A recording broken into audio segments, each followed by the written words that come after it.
দেখুন এটা কে? এটা আমি আর আপনি। হার্টটা কোথায়?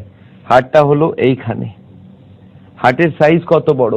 হার্টের সাইজ হলো 300 গ্রাম, আপেলের মতো সাইজ। এই হার্টের কাজটা কি? পাম্প করা। পাম্প করবে কি? পাম্প করবে ব্লাডকে। কোথায়? পুরো শরীরে ব্লাডটা পাম্প করবে। হার্ট যখনও পাম্প করে পুরো শরীরে ব্লাডটা পৌঁছে যায়। আচ্ছা, হার্ট কতবার পাম্প করে? হার্ট 1 মিনিটে 72 বার পাম্প করে। আর 1 ঘন্টাতে কত? 72 ইন্টু 60, 4300 বার। আর 24 ঘন্টাতে 4300 ইন্টু 24, 1 লক্ষ বার। মনে রাখবেন, আপনাদের সবার হার্ট নেক্সট 24 আওয়ার্সের মধ্যে 1 লক্ষ বার পাম্প করবে। আচ্ছা, তার মধ্যে একটা ব্রেক দেওয়া যেতে পারে 2 মিনিটের? না, ব্রেক দিলে পেশেন্ট ইমিডিয়েট মারা যাবে। মনে রাখবেন, হার্ট যতদিন আপনি বেঁচে থাকতে চান প্রতিদিন 1 লক্ষ বার পাম্প করবে। দেখা যাক হার্ট কিভাবে পুরো বডিকে ব্লাডটা সাপ্লাই করে, রক্তটাকে সাপ্লাই করে। হার্টটাকে একটু বড় করে দেখাই আপনাকে।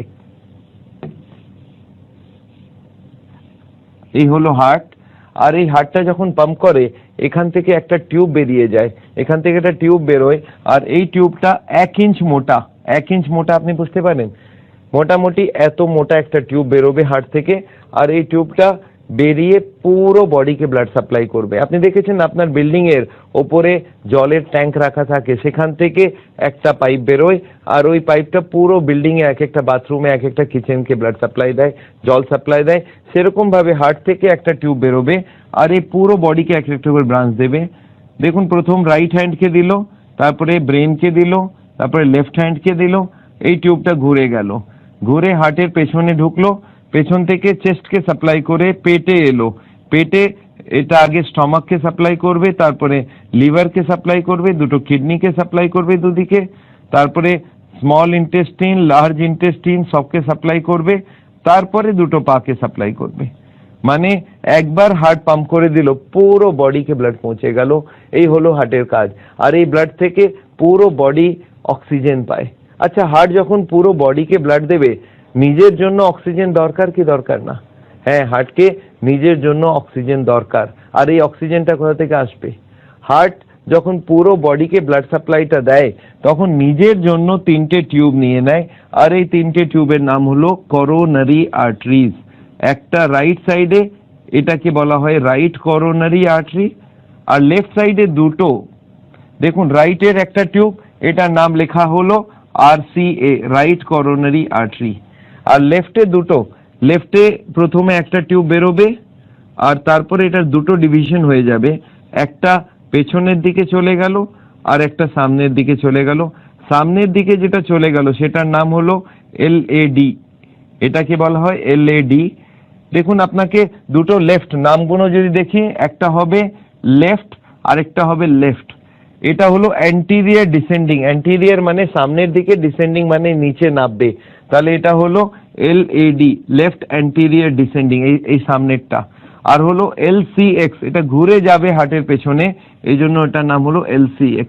এই 3টে টিউব থেকে হার্ট ব্লাড পায়। আর হার্টের অসুখের মানে কি জানেন আপনি? এর মানে হলো এই টিউবটার ভেতরে এখানে চর্বি জমে যায়, কোলেস্ট্রল জমে যায়, ফ্যাট জমে যায়, আর ধীরে ধীরে হার্টের ব্লাড সাপ্লাইটা কমে যায়। এটাকেই বলা হয় হার্টের অসুখ।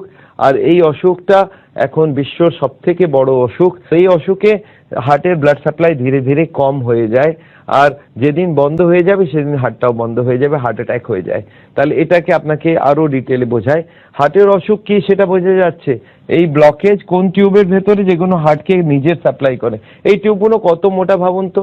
বাচ্চারা পেন্সিলে লিখে দেখেছেন, সেরকম হার্টের টিউবটা হয়, অত পাতলা, 3 থেকে 4 মিলিমিটারের টিউব। আর এই হলো ব্লকেজ। আচ্ছা ভাবুন তো, এই ব্লকেজটা কখন তৈরি হবে? কতদিন লাগবে এই ব্লকেজটা বানাতে? 1 উইক, 1 মাস, 1 বছর, 5 বছর, বছরের পর বছর। আপনাকে একবার ব্লকেজটা বানিয়ে দেখানো যাক। আচ্ছা, একটা কথা ভাবুন, ব্লকেজটা শুরু কখন হবে? বাচ্চা জন্মাবার সঙ্গে সঙ্গে ব্লকেজ শুরু হবে না। না, বাচ্চা জন্মাবে, ধীরে ধীরে বাড়বে। যতদিন চর্বি খাক কোনো অসুবিধা নেই, যতদিন বাড়বে ততদিন চর্বি খেলে কোনো অসুবিধা নেই, কিন্তু যেই বাড়তে বাড়তে বাড়তে বাড়তে 18-20 বছর বয়স হবে তখন ওর বাড়া বন্ধ হয়ে যাবে। এরপরে যে এক্সট্রা ফ্যাট তার কোনো দরকার নেই, আর ওই এক্সট্রা ফ্যাটটা আমাদের বডির ভেতরে যাবে আর যেখানে যেখানে ডিপোজিট করবে মোটা হয়ে যাবে মানুষ, আর ভেতরে ব্লকেজ তৈরি হবে। তাহলে ধরে রাখুন 18 থেকে 20 বছর বয়সে এই ব্লকেজটা শুরু হলো, আর একজন মানুষের 60 বছরে জানতে পারলো হার্টের পেশেন্ট, তার মানে কত বছর লাগলো? তার মানে ওকে 40 বছর লেগেছে ব্লকেজ বানাতে। দেখা যাক, একটা টিউবকে আমি ব্লকেজ বানিয়ে দেখাচ্ছি আপনাকে। এই একটা টিউবকে ব্লকেজ বানিয়ে দেখা যাক। এই দেখুন একটা টিউব আমি নিলাম, এই টিউবটাকে বড় করে দেখালাম, আর দেখুন ব্লকেজটা শুরু কোথা থেকে হবে। এই হলো ব্লকেজ, প্রথম শুরু হলো এখানে, ধরে নিন 20 বছর বয়স। এবার আরেকটু ব্লকেজ বাড়লো, এবার আরেকটু ব্লকেজ বাড়লো, আরো একটু ব্লকেজ বাড়লো। এখন কতটা গেল? এখন গেল 50% বন্ধ হয়ে গিয়েছে, কিন্তু এই পেশেন্টের কোনো কষ্ট নেই। কেন কষ্ট নেই? কারণ কি 50 এখনো ওর বাকি আছে, 50 এখনো ওর বাকি আছে। কেন বাকি? 50টার কি হবে? এই 50টা ওর ব্লাড সাপ্লাই প্রচুর দিয়ে থাকবে। আপনার মনে রাখবার উচিত কি আমাদের হার্টের দরকার কেবল 10%, 20% আর 30%। 3 রকম দরকার। কেন ভাবুন তো? আমাদের হার্টের দরকার 10% যখন মানুষ বসে থাকবে, শুয়ে থাকবে, যখন হাঁটতে শুরু করবে তখন 20%, আর যখন দৌড়াবে তখন 30%। যদি 50 ব্লকেজ আছে তাহলে 50 খোলা আছে, পেশেন্ট দিব্যি দৌড়াতে পারবে, ওর কোনো কষ্ট হবে না। যেদিন পেশেন্ট 70 ব্লকেজ ক্রস করে যাবে, যেদিন পেশেন্ট 70-এর উপরে ব্লকেজ করে যাবে, সেদিন কষ্ট শুরু হয়ে গেল। কেন? আমাদের হার্টের দরকার 10, 20 আর 30। যেদিন 70-এর উপরে যাবে সেদিন পেশেন্ট এসে বলবে, স্যার আমি যদি দৌড়াতে থাকি তাহলে আমার বুকে ব্যথা হয়ে যাবে, আমি যদি হাঁটতে যাই যদি বুকে ব্যথা হয় তাহলে 80-এর উপরে ব্লকেজ, আর যদি বাথরুম যেতে যেতে ব্যথা হয়ে যায় তার মানে 90-এর উপরে ব্লকেজ। আপনি মনে রাখবেন, হার্টের পেশেন্ট 70 পর্যন্ত বুঝতেই পারবে না, দৌড়াতে পারবে। আচ্ছা, যেদিন একটা পেশেন্ট আমাকে এসে বলল, স্যার আমি যখন দৌড়াতে যাই আমার বুকে ব্যথা হয়, বুকে চাপ পড়ে, শ্বাসকষ্ট হয়, গলায় চোকিং মনে হয়, তখন আমি জানতে পারি ওর পেশেন্টের 70-এর উপরে ব্লকেজ আছে। আর যেদিন বলে হাঁটতে গিয়ে সেম কথা, সেম কষ্ট, এই কষ্টটাকে আমাদের ভাষায় বলা হয় অ্যানজাইনা। আর এই কষ্টটা এলেই আমরা বুঝতে পারি 80-র উপরে ব্লকেজ হয়ে গিয়েছে। আচ্ছা একটা কথা ভাবুন, আমার কাছে পেশেন্ট পৌঁছবে কবে? 70-এর আগে না 80-র পরে? পেশেন্ট আমাকে 80-র পরে এসে বলবে, স্যার আমার অ্যানজাইনা হচ্ছে, আমার কষ্ট হচ্ছে। এই জিনিসটা আপনাকে মনে রাখতে হবে। এই হলো হার্টের অসুখ। আচ্ছা ধরে নিন 20 ব্লকেজ শুরু হয়েছে আর এটা 60 বছরে ও জানতে পারলো হার্টের পেশেন্ট, তাহলে কত বছর লাগলো? 20 বছর, 20 থেকে শুরু করে 60 পর্যন্ত এটা ব্লকেজ হয়েছে, তার মানে 40 বছর লাগলো এই ব্লকেজটা বানাবার জন্য। আর এই 40 বছরে 80% ব্লকেজ, তার মানে 2% পার ইয়ার এই ব্লকেজটা বাড়বে। এই হলো হার্টের অসুখ। আচ্ছা একটা কথা ভাবুন, এই হার্টের অসুখ কতক্ষণে আপনি বুঝতে পারলেন? তার মানে হার্টের অসুখের মানে হলো কি হার্টের নিজের ব্লাড সাপ্লাইয়ের ভেতরে ব্লকেজ হয়ে যাচ্ছে, ধীরে ধীরে হার্টের ব্লাড সাপ্লাইটা কম হয়ে যাচ্ছে, এটা হলো হার্টের অসুখ। এখন এইটাকে বুঝতে কতক্ষণ লাগলো? 5 মিনিট লাগলো আপনার।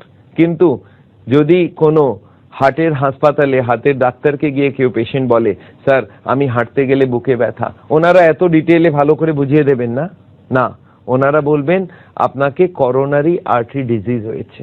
আচ্ছা করোনারি আর্টারি ডিজিজ বলে দিলে পেশেন্ট বুঝতে পারবে না? পেশেন্ট কিছুই বুঝতে পারবে না। আচ্ছা করণীয় কি? পেশেন্ট কি করতে পারে? আপনার কি মনে হয় পেশেন্ট নর্মাল লোকেরা করিয়ে নেবে? এটা কেউ করাবে না। আমি ভাবছিলাম আল্লাহ এরকম কোনো টেস্ট হোক যেখানে আমাদের তার ঢোকাতে হয় না, বিনা তার ঢুকিয়ে যদি ব্লকেজ ধরা পড়তে পারে। আর লাকিলি ফর ইউ একটা টেস্ট এসে গেছে, এটার নাম হলো সিটি অ্যানজিওগ্রাফি। এই টেস্টটা লাস্ট 5-6 বছরে ওয়ার্ল্ড ভরে খুব পপুলার হচ্ছে, যেখানে কিছু করতে হবে না। আপনি যান একটা টেবিলের উপরে শুয়ে যান, টেবিলটা ভেতরে যাবে মেশিনের উপর ভেতরে। আপনি শুনেছেন কখনো ব্রেনের সিটি স্ক্যান করায়? সেভাবে হার্টের সিটি স্ক্যান করা হয়। সেখানে আপনাকে শুইয়ে দিয়ে একটা ইনজেকশন দেওয়া হবে, একটা এক্সরে নেওয়া হবে, আর উইদিন 2 মিনিটস আপনি জানতে পারবেন আপনার ব্লকেজ কত আছে। আর এই পরীক্ষাটা কোনো কাটা ছেঁড়া বিনা পরীক্ষা, আর এর কস্টটাও খুব কম। এটা যদি আপনি দেখেন নর্মাল অ্যাঞ্জিওগ্রাফি থেকে অনেক অল্প দামে এই টেস্টটা করা যেতে পারে। তাহলে এই টেস্টটা আপনি নিশ্চয়ই করিয়ে নিতে পারেন। আমি কেউ আমার কাছে আসে, স্যার আমি আমার ব্লকেজ জানতে চাই, আমি বলে আপনি নর্মাল অ্যাঞ্জিওগ্রাফি না করিয়ে আপনি সিটি অ্যাঞ্জিওগ্রাফি করান। আর এই সিটি অ্যাঞ্জিওগ্রাফিটা একটা প্রবলেম হয়ে গেছে, কি বলুন তো, এর দাম কম, লোকে করাতে চায়, লোকে চায় এইরকম টেস্ট হোক, কিন্তু প্রবলেমটা কোথায়? প্রবলেম হলো আমাদের কার্ডিওলজিস্টরা যারা তার ঢুকিয়ে অ্যাঞ্জিওগ্রাফি করে তাদেরকে এই টেস্টটা পছন্দ হয় না। তাদেরকে গিয়ে জিজ্ঞাসা করবেন স্যার ওই বিনা তারের টেস্টটা কেমন, বলে ভালো না। আপনি বললেন স্যার ভালো না কেন? ওরা অ্যাডমিট করবে না, ওরা তার ঢোকাবে না, কোনো রিস্ক নেই, কমপ্লিকেশন নেই, তাহলে ভালো না কি মানে হলো? তখন ওরা বলেন ওটা অ্যাকিউরেট নেই। কিন্তু আপনি যদি ওনাদেরকে জিজ্ঞাসা করেন স্যার তাহলে ওই তার দিয়ে যে অ্যাঞ্জিওগ্রাফি করবেন সেটা অ্যাকিউরেট তো? হ্যাঁ ওটা খুব অ্যাকিউরেট, কিন্তু আপনাকে একটা কথা বলে যে তার দিয়ে অ্যাঞ্জিওগ্রাফি করে দেখবেন ওটাতেও ব্লকেজ 70, 80, 90 লেখা থাকে। আচ্ছা 70, 80, 90 রাউন্ড নাই কি? যদি ব্লকেজ অ্যাকিউরেটলি দেখতো তাহলে ওরা লিখতো 71.5, 73.9। যদি ব্লকেজ 70, 80, 90 থাকে তার মানে এটা কি? তার মানে ওই ব্লকেজটা আন্দাজে বলা হচ্ছে। আচ্ছা 70, 80-র মধ্যে কত বছরের ফরক? 5 বছর। 2% করে যদি ডেভেলপ করে 5 বছর, মানে 5 বছর আগে করে দিলে 5 বছর পরে করে দিলে পেশেন্ট বুঝতে পারবেন না। তাহলে আপনি বুঝতে পারছেন অ্যাঞ্জিওগ্রাফিটাও অ্যাকিউরেট নয়, কিন্তু কার্ডিওলজিস্টরা এখনো তার ঢুকিয়ে অ্যাঞ্জিওগ্রাফি করতে চায়। এটা আমার মনে হয় আমাদের সাওলের মনে হয় এই টেস্টটা ঠিক না। বিনা কাটা ছিঁড়া করে যদি হার্টের অসুখ ঠিক হতে পারে বা হার্টের অসুখ বোঝা যেতে পারে, এটাই সব থেকে ভালো। তাহলে এনিওয়ে আমরা এখন দুটো জিনিস বুঝলাম। একটা বোঝা গেল কি হার্টের অসুখটা কি, এই ব্লকেজটা কি করে কি হয়, আর সেকেন্ড আমরা বুঝতে পারলাম কি টেস্ট করালে এই ব্লকেজটা ধরা যেতে পারে। এখন থার্ড চ্যাপ্টারে যাই, এই ব্লকেজে সব থেকে খারাপ কি হতে পারে। ব্লকেজের অসুখ আছে, হার্টের অসুখ আছে, সব থেকে খারাপ কি হতে পারে? সব থেকে খারাপ হতে পারে হার্ট অ্যাটাক, এটাকে বলা হয় কার্ডিয়াক অ্যারেস্ট। এটাকে আমাদের মেডিকেল ভাষায় বলে করোনারি থ্রম্বোসিস বা অ্যাকিউট মায়োকার্ডিয়াল ইনফাকশন। এনিওয়ে ওই টার্মে যাবেন না, ভেবে রাখুন এটা হার্ট অ্যাটাক। হার্ট অ্যাটাক মানেটা কি একটু ভেবে দেখুন তো। হার্ট অ্যাটাকের লোকের পেশেন্টের কষ্ট কি হয়? কষ্ট হয় বুকে ব্যথা, প্রচুর বেশি ব্যথা, আর তার সঙ্গে শ্বাসকষ্ট, চোকিং। আর এটা হাঁটলে হবে না, এটা বসে বসে কষ্টটা হবে। আপনি ভেবে রাখুন বসে বসে যদি কারো বুকে ব্যথা হয়, বসে বসে শ্বাসকষ্ট হচ্ছে আর ঘাম হয়ে যাচ্ছে, তাহলে ভেবে রাখুন এটা হার্ট অ্যাটাক। কেন? क्योंकि বসে বসে ওর দরকার কেবল 10% ব্লাড সাপ্লাই, সেটাও নেই। তার মানে কি ব্লকেজ মোটামুটি 100%। হার্ট অ্যাটাকের মানেই হলো ব্লকেজ 100%। এই 100% ব্লকেজটা হতে আপনি জানেন খুব কম সময় দরকার হয়। হার্ট অ্যাটাক একটা পেশেন্ট কালকে ঘুরে পেটে বেড়াচ্ছে আর আজকে ওর হার্ট অ্যাটাক হয়ে গেল, 1 মিনিট লাগে হার্ট অ্যাটাক হতে। তাহলে আপনাকে নিশ্চয়ই আমার কাছে জিজ্ঞাসা করতে হবে স্যার এই হার্ট অ্যাটাকটা যেখানে 100 ব্লকেজ দরকার সেটা কি করে সাডেনলি হয়ে যায়? তাহলে আপনাকে আবার বোঝাই হার্ট অ্যাটাকটা কি করে হয় আর 2 মিনিটে কি করে হবে। যদি কারো 80 ব্লকেজ থাকে, ওকে 100 যদি করতে হয় তাহলে তো 10 বছর লাগা উচিত 2% করে বাড়াতে থাকলে, কিন্তু দেখা গেল 2 মিনিটের পরে হার্ট অ্যাটাক হয়ে গেছে। তাহলে কি করে হার্ট অ্যাটাকটা হয় একটু বুঝে নি। দেখুন হার্টের যে ব্লকেজটা আছে এর উপরে একটা পর্দা থাকে, এই যে পর্দাটা এটাকে বলা হয় ইন্টিমাল মেমব্রেন। আর যদি ব্লকেজ বাড়তে থাকে তাহলে পর্দাটার কি হবে বুঝতে পারছেন? পর্দাটা ধীরে ধীরে টান পড়বে, আর পর্দাটা টান পড়তে পড়তে একদিন পর্দাটা ছিঁড়ে যাবে। আর ছিঁড়ে যাওয়ার সঙ্গে সঙ্গে কি হবে জানেন তো? এখানে এখানে কি যায়? এখানে যাচ্ছে ব্লাড, এখানে যাচ্ছে রক্ত। এই রক্তটার মধ্যে যেই ছিঁড়ে গেল এখান থেকে কিছু কেমিক্যাল রিলিজ হয় আর রক্তর সঙ্গে মিক্স হয়ে রক্তটা জমাট বেঁধে যায়। আর রক্ত জমাট বেঁধে গেলে এটাকে বলা হয় ক্লট। আর এখানে একটা যদি ক্লট এসে গেল, এখন কত ব্লকেজ হয়ে গেল ভাবুন আপনি। এটা হয়ে গেল 100% ব্লকেজ। এটাকে বলা হয় হার্ট অ্যাটাক। এই হার্ট অ্যাটাকটা হলে কতক্ষণ লাগলো বুঝতে পারছেন? এই ক্লটিং হতে যতক্ষণ টাইম লাগে। আচ্ছা ক্লটটা হলো কেন? কেমিক্যাল রিলিজ হলো। কেমিক্যাল কেন রিলিজ হলো? পর্দা ছিঁড়ে গিয়েছে। পর্দা কেন ছিঁড়লো? ব্লকেজ বাড়ছিল। মানে হার্টের পেশেন্ট যদি ব্লকেজকে বাড়াতেই থাকে এক না একদিন পর্দাটা ছিঁড়বে, হার্ট অ্যাটাক হবে। তাহলে আপনি ভেবে দেখুন কি করা উচিত যাতে হার্ট অ্যাটাক না হয়। একজন আমাকে জিজ্ঞাসা করলো স্যার কি করা উচিত, আমি আপনাকে জিজ্ঞাসা করছি, আপনি বলুন আমাকে। বললো কি? আমি বললাম একটা নোটের তোড়া আছে, তাতে রাবার ব্যান্ড লাগানো আছে, আমি নোট ঢুকিয়ে যাচ্ছি, তাহলে রাবার ব্যান্ডটার কি হবে? বলে ছিঁড়ে যাবে। আমি বললাম এখন আমাকে বলুন কি করলে রাবার ব্যান্ড না ছেড়ে। বলে স্যার তাহলে এখন কি আপনি নোট ঢুকিয়ে যাচ্ছেন? মানে ঢুকিয়ে যাচ্ছি, রাবার ব্যান্ড ছিঁড়তে পারে। বলে স্যার এখনো ছেড়েনি। আমি বললাম না এখনো ছেড়েনি। তাহলে স্যার এখন নোট ঢোকানো বন্ধ করে দিন। তার মানে কি, ব্লকেজ যদি বাড়ানো বন্ধ করে দেন তাহলে পর্দাটা ছিঁড়বে না, হার্ট অ্যাটাক হবে না। আর ওই পেশেন্ট আরেকটা কথা বলে, স্যার আরো ভালো হয় যদি কিছু নোট বার করে নিন, যদি কিছু এখান থেকে চর্বি বার করে নেওয়া হয় তাহলে রাবার ব্যান্ডটা ঢিলে হয়ে যাবে আর কখনো হার্ট অ্যাটাক হবে না। তাহলে আপনি বুঝতে পারছেন হার্ট অ্যাটাকটাকে রোকবার জন্য সব থেকে ভালো উপায় কি? কি ব্লকেজ বাড়ানো বন্ধ করো আর ব্লকেজটাকে কম করা শুরু করে দিন, তাহলে হার্ট অ্যাটাক কখনো হবে না। এটাকে আমরা বলি প্রিভেনশন অফ হার্ট ডিজিজ। যদি ব্লকেজকে বন্ধ করে দিলেন বাড়ানো, আর রিভার্সাল মানে ব্লকেজটাকে কম করা যেতে পারে। তার মানে হার্টের পেশেন্ট যদি ব্লকেজকে বাড়ায় না আর কম করতে থাকে, রিভার্স করতে থাকে, তাহলে ওর হার্ট অ্যাটাকের চান্স একদম শেষ হয়ে যাবে। আর এটাই আমি হার্টের পেশেন্ট, আমাদের দর্শকদের যাদের হার্টের পেশেন্ট আছেন তাদেরকে বলবার জন্য আমি এই ক্লাসটা করছি, কিভাবে পেশেন্ট হার্টের অ্যাটাকে চলে যায় আর কি করলে হার্ট অ্যাটাকটা কখনো হবে না। এনিওয়ে, তাহলে আপনি এখন তিনটে জিনিস বুঝতে পারলেন, হার্টের অসুখ কি, হার্টের অসুখের কি কি টেস্ট করা যেতে পারে, আর হার্ট অ্যাটাক ব্যাপারটা কি, হার্ট অ্যাটাকটা কি করে হয়, আর কি করে হার্ট অ্যাটাকটাকে রোকা যেতে পারে।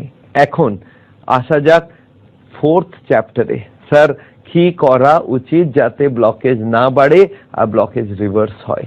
এর জন্য আমার মনে আছে একবার আমি জিজ্ঞাসা করলাম একটা মানুষকে, খুবই বুদ্ধিমান লোক, ওকে আমি জিজ্ঞাসা করলাম স্যার কি করা উচিত যাতে ব্লকেজ বেড়ে না যায়, ব্লকেজ কমে যায়। উনি আমাকে একটা সিম্পল কোশ্চেন জিজ্ঞাসা করলেন, স্যার এই যে কালো কালো আপনি ড্র করেছেন যেটা ব্লকেজ, এই ব্লকেজটা কি মেটেরিয়াল দিয়ে তৈরি? আমি বললাম তাহলে কি করবেন? বলে এই মেটেরিয়ালের সাপ্লাই বডিতে বন্ধ করে দেব। আপনি বুঝতে পারছেন কত সিম্পল জিনিস। এই যে ব্লকেজ যেটা আছে কি দিয়ে তৈরি হয় এই ব্লকেজটা, আর যদি আমরা এটা জানতে পারি এই ব্লকেজটা কি দিয়ে তৈরি আছে, ওই দুটোর সাপ্লাই যদি বন্ধ করে দিই তাহলে ব্লকেজ কখনো হবে না আর ব্লকেজ বাড়বে না। তাহলে এই কি জিনিস জমে সেটা আপনাকে বোঝাতে চাই।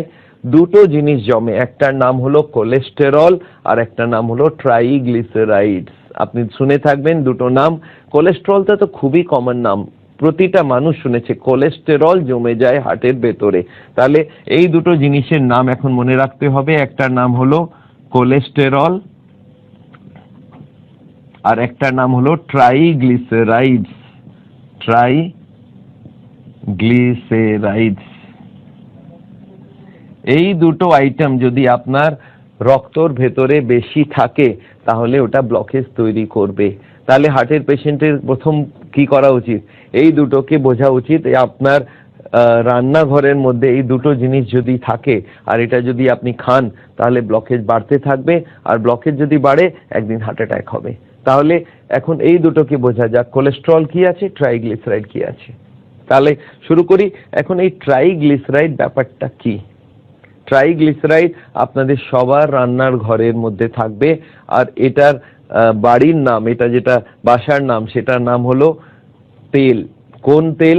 যত রকম তেল আছে, চাहे সয়াবিন তেল হোক, চাहे মাস্টার্ড অয়েল হোক, চাहे কার্নোলা অয়েল হোক, চাहे সূর্যমুখী তেল হোক, চাहे জাইতুং তেল হোক, বা তিলের তেল হোক, বা গ্রাউন্ডনাট চিনে বাদামের তেল হোক, যে কোনো তেল, আর আজকাল রাইস ব্রান অয়েল, এই যত রকম তেল বাজারে আছে সবগুলোর একটাই নাম, সেটা হলো ট্রাইগ্লিসারাইডস। এই ট্রাইগ্লিসারাইড, এই তেলটাকে কোথাও জমতে দেখেছেন আপনি? কোথায় দেখেছেন ভাবুন। আপনি কিচেনের ভেতরে ঢুকে যান, রান্নাঘরে যেখানে গ্যাসের চুলাটা রাখা আছে, পুরো দিন খাবার তৈরি হবার পরে ওই চুলাটার পাশের দেওয়ালে হাত লাগাবেন, দেখবেন হাতে চিপচিপ করছে। এটা আবার চিপচিপ কি করছে? এটা তেল জমে গিয়েছে ওখানে। আর আপনি দেখবেন মহিলারা সাবানের জল করে সন্ধ্যেবেলা ওই দেওয়ালটাকে পরিষ্কার রাখেন। একজন ভদ্রমহিলাকে আমি বললাম আপনি 1 মাস পর্যন্ত সাফ করবেন না, দেখা গেল লেয়ার বাই লেয়ার তেল জমে যাচ্ছে। আর এই লেয়ার বাই লেয়ার তেল আপনি এক্সস্ট ফ্যানে পাবেন, আপনি চিমনির ভেতরে পাবেন। আর এই সেম তেলটা হার্টের ভেতরে যদি জমে যায়, আপনি বুঝতে পারছেন কি হবে? তাহলে ওনার ভেতরে এই ব্লকেজ জমে যাবে। তাহলে হার্টের পেশেন্টদেরকে আমি কি বোঝাবো? হার্টের পেশেন্টের স্ত্রীকে কি বোঝাতে হবে কি কোনো খাবারে তেল দেবেন না, কোনো তেল দেবেন না। মনে রাখবেন প্রতিটা তেলের মধ্যে খুব একটা বড় ডিফারেন্স নেই। আপনি দেখেছেন জলের বোতল পাওয়া যায়, একটাতে লেখা থাকে মাম, একটাতে লেখা থাকে স্পা, একটাতে আরো কিছু বিসলেরি। আপনি মনে রাখবেন ওর ভেতরে একই জিনিস আছে, সেটা হলো H2O, কিন্তু নামগুলো ডিফারেন্ট, কোম্পানি ওয়াইজ নামের ডিফারেন্স আছে। মনে রাখবেন প্রতিটা তেলের মধ্যে জিনিস একই, সেটা হলো ট্রাইগ্লিসারাইডস। আর এই ট্রাইগ্লিসারাইডটা যদি রক্তের ভেতরে থাকে, খাবার ভেতরে থাকে, ব্লকেজ বাড়বে। তাহলে আমি কি চাই হার্টের পেশেন্ট থেকে কি বিনা তেলের রান্না শুরু করে দিন। এখন বিনা তেলের রান্না বলতেই লোকে ঘাবড়িয়ে যায়, স্যার তেল ছাড়া কি করে হবে? আচ্ছা একটা কথা বলুন, তেল কেন কেন তেল দেওয়া হয় খাবারে? লোকে বলে টেস্ট। আমি বললাম তাহলে একটা কাজ করুন, একটা চামচ তেল নিন আর মুখে দিয়ে বলুন কত টেস্ট আছে। সঙ্গে সঙ্গে বলে ওর তো কোনো টেস্ট নেই। এখন টেস্টই নেই, তাহলে তেল দিচ্ছেন কেন রে বাবা? স্যার সেটা তো বুঝতে পারছেন না। না, তেলের টেস্ট হয় মশলাতে ভাজবার পরে। আমি বললাম না, মশলার টেস্ট আছে, তেলের টেস্ট নেই। আপনাকে আমি সবজি দিচ্ছি আর তেল দিচ্ছি, আপনি সবজি বানিয়ে দেখান তো, পারবেন না। যদি আপনি তেল দিয়ে সবজিটাকে বানান তাহলে কি করতে হয়, মশলাটাকে তেল দিয়ে ফ্রাই করা হয়, মশলাটাকে ভাজা হয়। আর আমি ভাবতে লাগলাম কোনো এমন কিছু থাকে যেটা হার্টের অসুবিধা করবে না, কিন্তু মশলাটাকে ভাজতে ইউজ করা যেতে পারে, এমন কি লিকুইড হতে পারে, ভাবতে পারেন? আর সাডেনলি আমি রিয়েলাইজ করলাম সব থেকে ভালো যে জিনিসটা আমাদের কাছে আছে সেটা হলো পানি। যদি মশলাটাকে পানি দিয়ে ভেজে নেওয়া যাক তাহলে আমাদের কোনো অসুবিধা হবে না। তার মানে মশলাটাকে যদি মশলার টেস্ট আপনি মনে রাখবেন, নুনের টেস্ট, মরচের টেস্ট, হলুদ আর জিরে আর ধনে আর পেঁয়াজ আর টমেটো আর আদা আর রসুন, এই সব মশলাগুলো, এই মশলাপাতির টেস্ট আছে, তেলের কোনো টেস্ট নেই। এই মশলাটাকে ভাজবার জন্য আমাদের মাথাতে ঢোকানো হয়েছে তেল দিয়ে ভাজতে হবে। এই ব্যাপারটা আপনি বাদ দিন, তেল দিয়ে ভাজতে হবে না, মশলা সব থাকবে, সেটাকে পানি দিয়ে ভাজতে হবে। আর এই পানি দিয়ে ভাজে কি করে, তার জন্য আমরা ক্লাস করি। আমি হার্টের পেশেন্টের স্ত্রীদেরকে এটা শেখাই কিভাবে পানি দিয়ে মশলাটাকে ভাজা যেতে পারে। আমি ওদেরকে জিজ্ঞাসা করি আপনি তেল চান না টেস্ট চান? স্যার টেস্ট চাই। আমরা টেস্ট তো মশলা থেকে আসবে আর ওটাকে ভেজে নেবার পরে টেস্ট আসবে, কিন্তু পানি দিয়ে ভাজতে হবে। লোকে বলে পানি মানে পানি দিয়ে কোনো তেল ইউজ করবেন না। আমি দেখলাম তাহলে পানির নাম বদলে দেওয়া যাক, আমি ওটাকে বলি সাওল অয়েল। আমাদের সাওলের নাম থেকে সাওল অয়েল, তার মানে এখন থেকে এই অয়েলটা আপনাকে বাড়িতে ফ্রি সাপ্লাই দিয়ে দিলাম। এখন জিরো অয়েল মানে হলো পানি দিয়ে মশলাটাকে ভাজা, তার মানে সাওল অয়েলে ভাজা। আপনি যেরকম ভাবে নিতে পারেন, কিন্তু মনে রাখবেন আমরা এরকম হাজারে হাজারে ডিশ তৈরি করেছি, খুব ভালো রেসিপিস তৈরি করেছি যেটা বিনা তেলে রান্না হবে, টেস্ট সেম টু সেম থাকবে। কেবল দিমাগটা একটু চেঞ্জ করতে হবে কি মশলাটাকে ভাজতে হবে বিনা তেলে। আমি এরকম দেখেছি অনেক মহিলারা এই মাথাটা ইউজ করে ওই মাথার সেটিংটাকে চেঞ্জ করতে চায় না। আমি দেখেছি একজন হার্টের পেশেন্টকে আমি বুঝিয়ে দিলাম কি আপনি ট্রাইগ্লিসারাইড খাবেন না, উনি গিয়ে নিজের স্ত্রীকে বলেছেন কি কাল থেকে খাবারে কোনো তেল দিও না। আচ্ছা স্ত্রী মেনে যাবে না? না, মানবে না। না কি করে হবে? না আমি তেল চাই না। তখন উনি কি বলেন, আমি এতটুকু দেবো, অর্ধেক করে দিল। তারপরে হাজবেন্ড আবার বলেছে না, না মানে না। আচ্ছা এতটুকু দেবো। আবার হাজবেন্ড বলে না মানে একদম না, একটা ড্রপও দিবে না। বলে এতটুকু দিব, টাচ করে দিব। কেন এরকম করছেন? আর এরপরে যদি হাজবেন্ড বলে তুমি আমাকে মারতে চাও, তাহলে উনি বলেন না না না এরকম কথা বলবে না। আচ্ছা ঠিক আছে আমি কাল থেকে বিনা তেলে তৈরি করব। এখন কি করে জানেন তো, তেলটাকে সরিয়ে দিল আর মশলাটাকেও সরিয়ে দিল। এখন থাকলোটা কি, বয়েল করা সবজি। বলে বয়েল করা সবজি খাও। আরে টেস্ট কোথা থেকে আসবে রে বাবা? মশলাটা বাদ দিলেন কেন? বলে না তেল ছাড়া মশলা ভাজা যায় না। এটা কে বলেছে? আল্লাহ বলেছে? না, কিনি কেউ বলেননি। মশলাটাকে ভাজবার যে কোনো পদ্ধতি আপনি ইউজ করুন, কিন্তু তেল দিয়ে হবে না। তাহলে আমরা এখন কি শেখাচ্ছি, মশলাটাকে ভাজুন কি দিয়ে, বিনা তেলে, পানি দিয়ে ভাজ।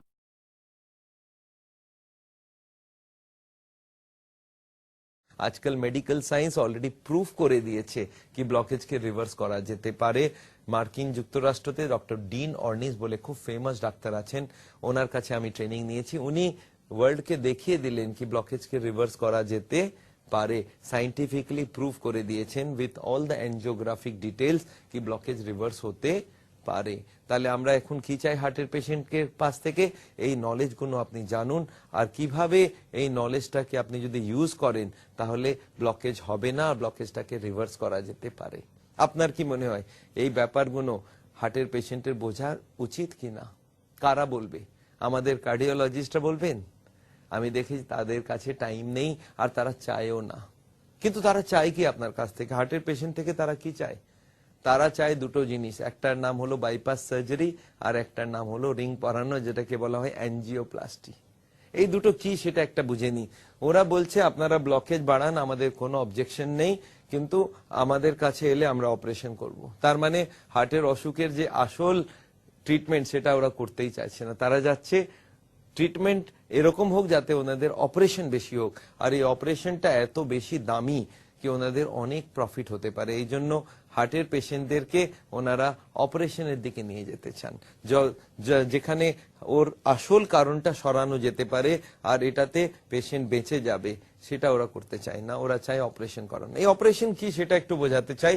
এই বাইপাস সার্জারি মানেটা কি যদি সিম্পল ভাবে বোঝাই, এটা একটা ব্লকেজ আছে, একটা টিউব আছে, এখানে এটা ব্লকেজ আছে। বাইপাস সার্জন কাছে যদি চলে যান, ওরা বলে না আপনার এই বাইপাস সার্জারি করতে হবে, একটা পা থেকে বা হাত থেকে টিউব কাটবো আর ওই টিউবটাকে এখানে আমি বসিয়ে দেব অপারেশন করে। এটা হলো বাইপাস সার্জারি। তার মানে এটা কি হলো? তার মানে এখন ব্লাড এখান থেকে না হয়ে এদিক হয়ে যাবে। এটা হলো এটা খুব ছোট সার্জারি না? কি মনে হয়? খুব বড় সার্জারি। পুরো চেস্টকে মধ্যখান থেকে কাটতে হবে। কি দিয়ে কাটবে? করাত দিয়ে। আপনি কখনো দেখেছেন একটা গোল করাত থাকে? আপনি কখনো বাড়িতে টাইলস চেঞ্জ করিয়েছেন? কখনো এই মার্বেল বগেরে লাগিয়েছেন? দেখবেন ওখানে একটা করাত থাকে গোল, ওখানে এটা লাগিয়ে করে কাটা হলো। এরপর এটাকে খোলা হবে, এখানে জ্যাক নিয়ে খোলা হলো, এখন হার্টটা চলছে, ওটাকে বন্ধ করতে হবে।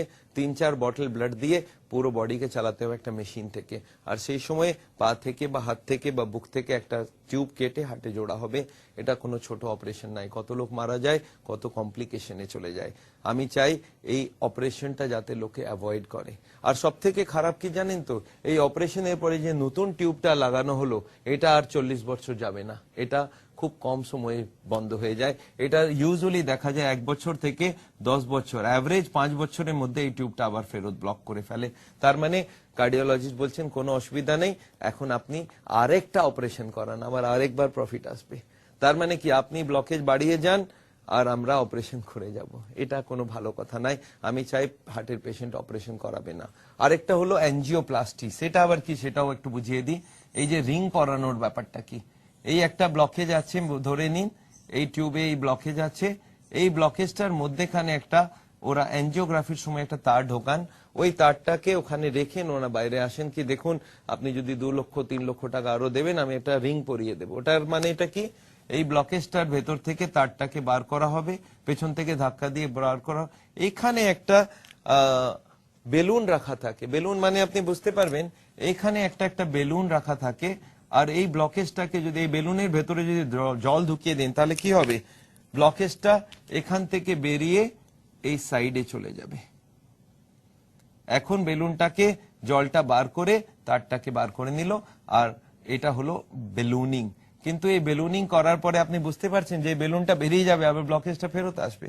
তখন ওনারা কি করেন? এই ব্লকেজ ভেতরে একটা রিং বসিয়ে দেন। এখানে এটা স্প্রিং একটা রিং, আপনি দেখবেন ডট পেনের উপরে ভেতরে এরকম একটা রিং থাকে, এই রিংটাকে এখানে সেট করে দেওয়া হয়, আর এই রিংটা এখন ব্লকেজটাকে ফেরত আসতে দেবে না। এই যে রিংটা দাম কত হতে পারে আপনি ভাবতে পারেন? একটা ডট পেন 2 টাকা 5 টাকাতে পাওয়া যায়, এই রিং এর দাম কত হবে?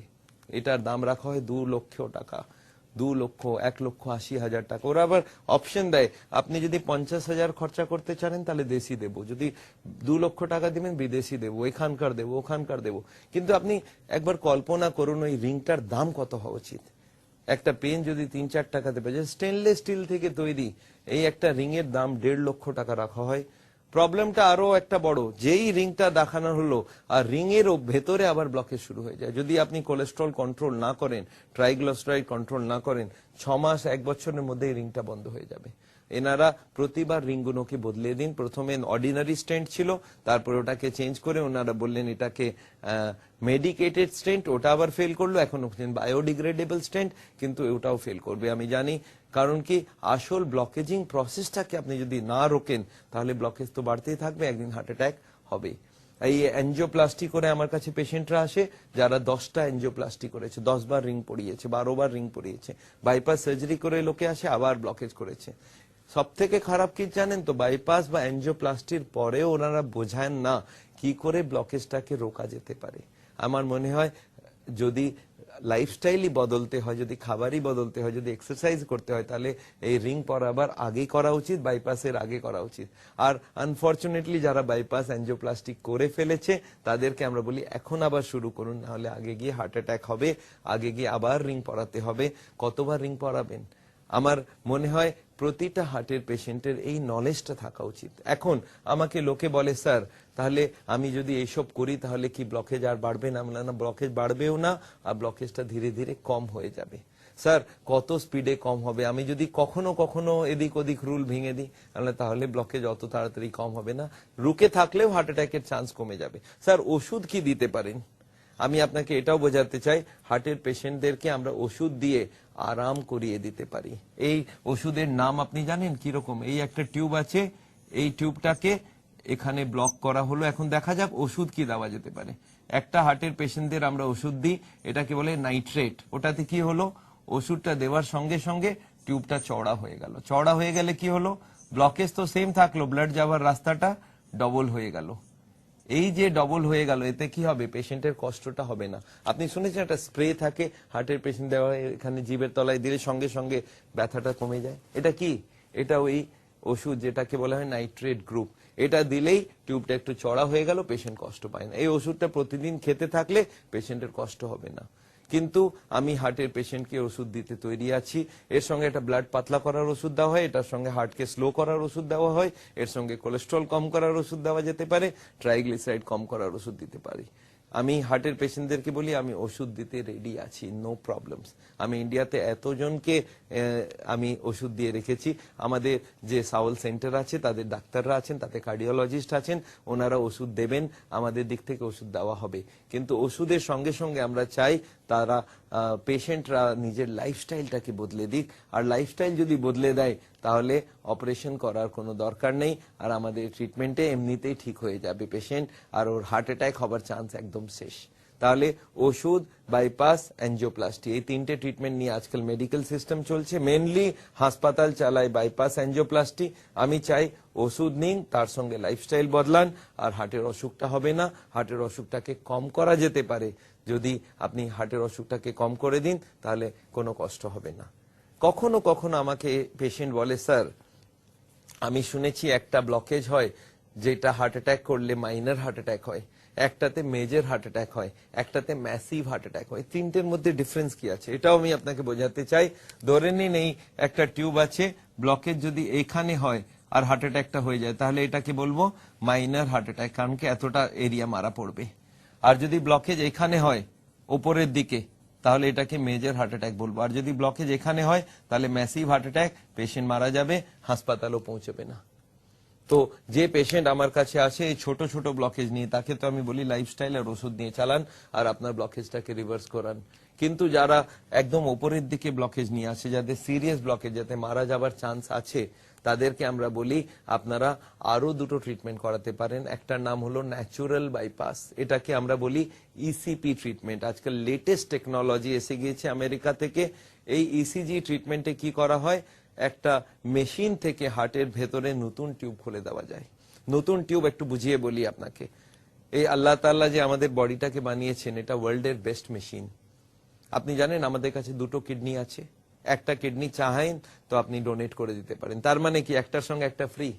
সেরকম হার্টটাও খুব ইম্পর্টেন্ট অর্গান, ওখানেও একটা ফ্রি টিউব রাখা হয়েছে। একটা তো অরিজিনাল যেটা আপনি ব্লক করে ফেলেছেন, আর একটা সেকেন্ড সেট অফ টিউব আছে, এটাকে বলা হয় ন্যাচুরাল বাইপাস, এটাকে কোল্যাটারাল বলি আমরা, এটাকে আমরা মেডিকেলি বলি ক্যাপিলারিজ। এই যে লাখ লাখ ক্যাপিলারি আমাদের হার্টে আলাদা করে দেওয়া আছে, এই টিউবগুলোকে আমরা স্পোর্টসম্যান টিউব বলি। আমরা স্পোর্টসম্যান যখন দৌড়ায় দৌড়ায় দৌড়ায় তখন এই টিউবগুলো খুলে যায়। একটা এমন মেশিন তৈরি হয়েছে যেটা 35 মিনিট দিলে প্রেসার দেয়, পায়ের উপরে জ্যাকেট লাগিয়ে প্রেসার দেয়, আর ওই প্রেসার থেকে হার্টের টিউবগুলোকে খুলে দেওয়া হয়। 35 মিনিট বডিকে কাটতে হবে না, আর আপনার হার্টে প্রচুর নিউ টিউব তৈরি হয়ে যাবে। আর এগুলোকে বলা হয় কোল্যাটারাল সার্কুলেশন। এরকম ভাবে একটা টিউব তৈরি হবে, আর এটাকে বলা হয় ন্যাচুরাল বাইপাস। এর জন্য কাটাকুটি করতে হবে না, 35 দিন 1 ঘন্টা করে ট্রিটমেন্ট করানো যায়। আর এই মেশিনটা আমাদের এখানে স্কাটন গার্ডেনে আমাদের ক্লিনিকে এই মেশিন আনা হয়েছে বিদেশ থেকে। আর এই মেশিন থেকে ট্রিটমেন্ট করলে বিনা অপারেশনে বাইপাস হয়ে যায়। এই অপারেশনটা যারা সিরিয়াস পেশেন্ট তাদেরকে আমরা বলি অপারেশন না করে আপনি ন্যাচুরাল বাইপাস করান। আরেকটা ট্রিটমেন্ট আজকাল খুব কমন হয়ে যাচ্ছে ওয়ার্ল্ড ভরে, এটা পেশেন্টের জন্য খুব ফায়দামন্দ। এটাতে কি করা হয়, কিছু ওষুধ দিয়ে ব্লকেজটাকে গলানো যেতে পারে। আর এই ওষুধটাকে বলা হয় বায়োকেমিক্যাল ক্লিনিং ট্রিটমেন্ট। তার মানে কি, কিছু বায়োকেমিক্যাল কিছু ওষুধ এমন দেওয়া হয় যেটা হার্টের ফায়দা করে দেয়, ব্লকেজটাকে কম করে দেয়। এই ওষুধটা যদি ড্রিপ লাগিয়ে দেওয়া হয় তাহলে এই ব্লকেজটাকে 5-10% উইথড্র করে দেয়। আর যদি 5-10% ব্লকেজ কমে গেল, এই ট্রিটমেন্টের নাম হলো ন্যাচুরাল বাইপাস আর বায়োকেমিক্যাল অ্যাঞ্জিওপ্লাস্টি। তার মানে সাওলে যদি কোনো সিরিয়াস পেশেন্ট থাকে তাদেরকে আরো দুটো ট্রিটমেন্ট করা যেতে পারে, একটা ন্যাচুরাল বাইপাস, একটা বায়োকেমিক্যাল অ্যাঞ্জিওপ্লাস্টি বা বায়োকেমিক্যাল ক্লিনিং। আমি হার্টের পেশেন্টদেরকে বোঝাই, আপনি পুরো ব্যাপারটা বুঝুন, খাবার দাবার চেঞ্জ করুন, ওয়াকিং করুন, এক্সারসাইজ করুন, যোগা করুন। আর তার সঙ্গে আপনি যদি চান অপারেশনের দিকে যেতে তাহলে অপারেশন যাবেন না, আপনি ন্যাচুরাল বাইপাস করান, বায়োকেমিক্যাল ক্লিনিং করান, তাতে আপনার অসুখটাও সেরে যাবে আর আগে অপারেশনের কোনো দরকার পড়বে না। একটা কথা আপনাকে আরো একটু বলতে আমি চাই, সেটা হলো এই যে অপারেশনের জন্য মানুষ তৈরি হয়ে যাবে কি হবে না, এরা ইউজুয়ালি পেশেন্ট কেউ চায় না রিং পরাতে, তারা চায় না বাইপাস করাতে, কিন্তু কার্ডিওলজিস্টরা একটা ভয় দেখান তাদেরকে। তারা কি বলেন, আপনি কালকেই মারা যাবেন, আপনি কালকে বাঁচবেন না, you are carrying an atom bomb, you are carrying a time bomb, এরকম একটা কথা বলা হয়। যখন অ্যাঞ্জিওগ্রাফি হয় তার আগে পেশেন্ট বলে আমি হাঁটতে গেলে বুকে ব্যথা হয়, তার মানে কি ব্লকেজ তো আছেই, আছে। অ্যাঞ্জিওগ্রাফি করার পরে কার্ডিওলজিস্ট বলেন আপনি কি করে বেঁচে আছেন আমি বুঝতে পারছি না, তার মানে আপনি মরে যাবেন। আচ্ছা মরে কেন যাব, হার্ট অ্যাটাক হলে মারা যাবে, কিন্তু হার্ট অ্যাটাক কবে হবে, না 2 মিনিট বাকি আছে, আপনি বাড়ি যাবেন তার আগে রাস্তাতে মারা যাবেন। এরকম একটা ভয় দেখানো হয়, আর এই ভয়টা জন্য লোকে বাইপাস করায়, অ্যাঞ্জিওপ্লাস্টি করায়। আজকাল ধীরে ধীরে এই যে কার্ডিওলজিস্টের মুখোশটা খুলে যাচ্ছে, লোকে জানে কি যেই অ্যাঞ্জিওগ্রাফি হবে ওরা বলবেন আপনি মারা যাবেন, এক্ষুনি অপারেশন করতে হবে। যদি পেশেন্ট কখনো না মানে তাহলে পেশেন্টের রিলেটিভদেরকে, তাদের যে পরিবারের লোক তাদেরকে ভয় দেখানো হয়, দেখো ও বাড়ি পৌঁছবে না, ভেরি ক্রিটিক্যাল, আপনি বলুন অপারেশন করতে হবেই হবে, এখন 2 মিনিট বাকি আছে, আপনি রিং পরাতেই হবে।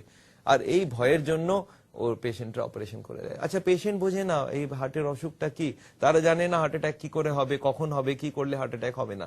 কার্ডিওলজিস্ট এই ব্যাপারটা কিছুতেই বুঝতে দিতে চায় না, তারা চান কি ইমিডিয়েট অপারেশন হয়ে যাক। আর যেই অ্যাঞ্জিওগ্রাফি হয়ে গেল পেশেন্টকে ওরা ছাড়তে চায় না, ওরা ওখানে বলেন কি আপনি আর বাঁচবেন না, 1 মিনিট বাকি আছে, 2 মিনিট বাকি আছে।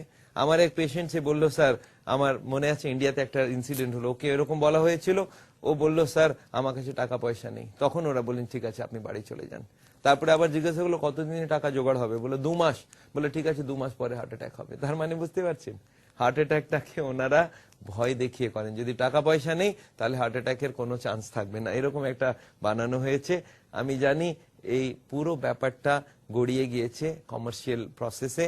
আর পুরো হাসপাতালের আমি কখনো কখনো কার্ডিওলজিস্টকে জিজ্ঞাসা করি কি আপনি এরকম ভয় কেন দেখাচ্ছেন, এরকম ভয় দেখিয়ে পেশেন্টকে আপনি বাধ্য করছেন অপারেশন করাবার জন্য। ওরা বলে স্যার আমি যদি না করি আমার হাসপাতাল আমাকে তাড়িয়ে দেবে। ওরা বলেছে টার্গেট দিয়েছে কি আগের মাসে আপনি 20টা অপারেশন করেছেন, এই মাসে 25টা করতে হবে। আমার তো যত পেশেন্ট আছে সবার অপারেশন করা দরকার, না হলে আমি ফেঁসে যাব। হার্টের সার্জনরা এরকম করে। আর রিং পরানো ডাক্তারকে বলা হয় কি আপনি যদি অপারেশন বেশি না করেন, বেশি রিং না পড়ান, তাহলে আপনাকে বার করে অন্য ডাক্তার আনবো। তাহলে ওরাও লেগে আছে। আমার মনে হয় আজ দরকার এটা কি কার্ডিওলজিস্টরা হার্টের অসুখের আসল কারণটা পেশেন্টদেরকে বলুন। আর পেশেন্টরা যদি এই ব্যাপারটা পুরো ভালোভাবে জানতে পারে তাহলে ওরা নিশ্চয়ই চেষ্টা করবে কি বিনা তেলে রান্না খাবে, তারা নিশ্চয়ই অ্যানিমাল ফুড বাদ দেবে, তারা নিশ্চয়ই দুধটাকে সর তুলে খাবে, তারা নিশ্চয়ই ফল ফুল খাবে, এক্সারসাইজ করবে, যোগা করবে, ওয়াকিং করবে। আর এগুলো যদি করে তাহলে হার্টের অসুখ হবেও না, আর যাদের হয়ে গেছে তাদের রিভার্স করা যেতে পারে। আমার মনে হয় আপনি পুরো ব্যাপারটাকে বুঝতে পেরেছেন, আর হার্টের অসুখে কি করা উচিত পুরো ব্যাপারটা আপনার কাছে পুরো ক্লিয়ার হয়ে গিয়েছে। আমি চাই আপনারা সুস্থ থাকুন, আপনারা এভাবে চলুন যাতে সাওলের জীবন যাপন করুন, আপনারা এভাবে চলুন যাতে ব্লকেজটাকে বাড়তে না দিন, ব্লকেজটাকে রিভার্স করুন। আর এই জিনিসটা যদি আপনি ফলো করেন কখনো হার্ট অ্যাটাক হবে না, রিং করাতে হবে না, বাইপাস সার্জারি করতে হবে না। আমি চাই আপনারা সুস্থ থাকুন, ভালো থাকুন। আল্লাহ হাফিজ।